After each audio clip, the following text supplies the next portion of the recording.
When Jesus comes back, He is not going, the head from heaven is not going to come back and rest upon a body that looks like it has the maturity of a babe.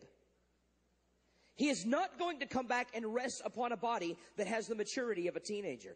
It says that we all will grow up into Him who is the head. We'll grow up into such a maturity that the Father will look down from heaven and say, there is a mature, overcoming bride operating in the earth that is operating at the same level of authority, love, power, character that my Son operated in when He walked the earth. And at that time, the Father will say, you can be released. And the head, Jesus, will come down and connect with a fully mature body in the earth. And we will work with Jesus to rule and reign in the millennium. The devil doesn't like this message. He doesn't like this kind of thing. He doesn't like you to be activated. We are to rule, reign, govern, expand, advance, and establish the government of God on the earth. Since the Garden of Eden, the struggle has been, who is going to rule the earth? You are in a war. You do understand that this is about world domination. Jesus intends to take over the world. He does. He intends and will take over the world. And the phase that we're in, our responsibility right now is to grow and mature in a place of preparatory dominion. Does that mean we're going to take over governments and things like that right now? No. That doesn't mean we can't have influence. That doesn't mean that we're not supposed to have people within the church infiltrating the top levels of these, you've heard of the mountains, the 7 mountains of the influencers of culture. And God has us in this place of preparatory dominion, getting us into places of influence, because when Jesus comes back and sets His foot down, every government will be overthrown. You are in a war. You do understand that this is about world domination. Jesus intends to take over the world. He does.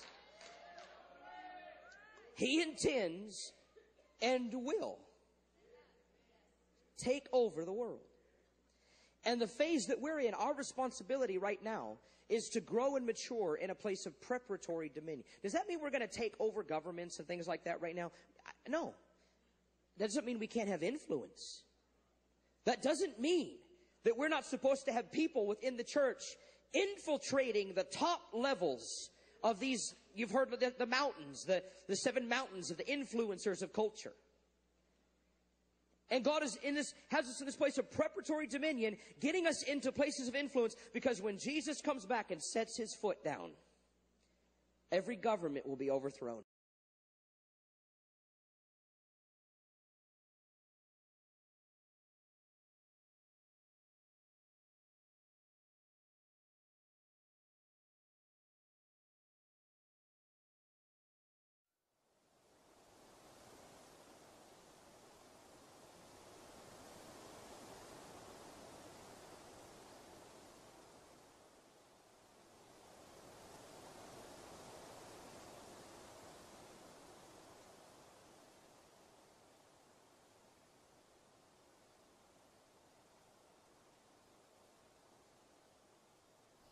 It was August 1975, and the Lord had given me that day a list of things that I had never thought about before. He said, this is the way to reach America and nations for God.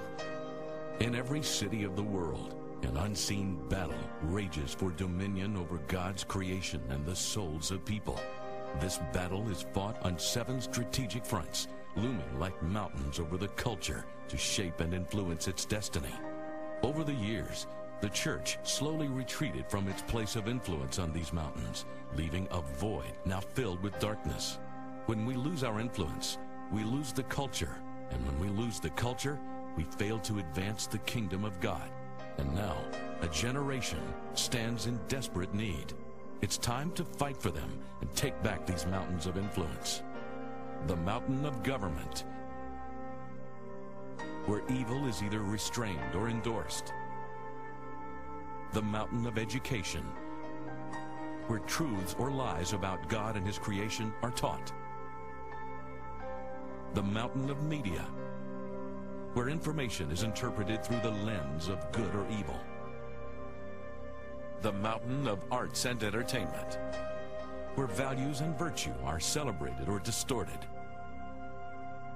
The mountain of religion, where people worship God in spirit and truth, or settle for a religious ritual.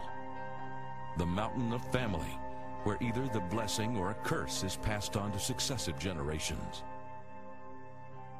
And the one mountain they all depend on, the mountain that fuels and funds all the other mountains. The mountain of business, where people build for the glory of God or the glory of man, where resources are consecrated for the kingdom of God or captured for the powers of darkness. Those who lead this mountain control what influences our culture. The last 50 years, we've seen the most rapid moral decline in history. The culture we inherited from our forefathers is disintegrating before our eyes. What kind of world are we leaving for our children and grandchildren? As long as the business mountain is held by enemies of the gospel, funding for the other mountains will always be constrained, and any efforts to advance the kingdom of God will be hindered.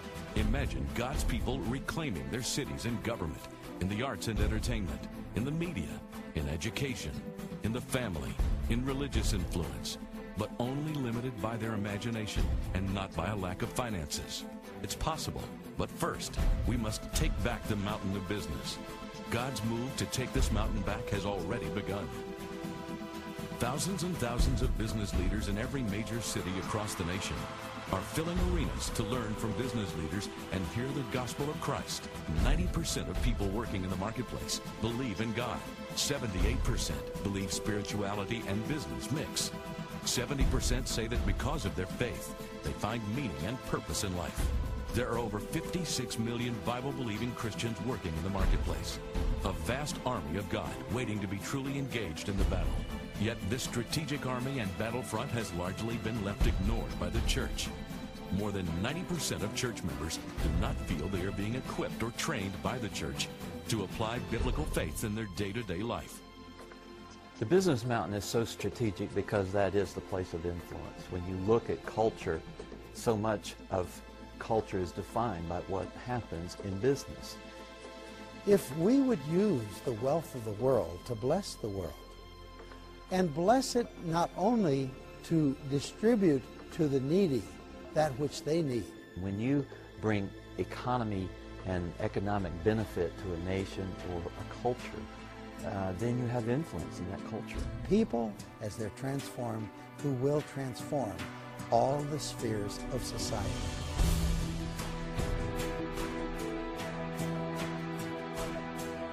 It is time to reclaim the 7 mountains and bring the life of God back into our culture.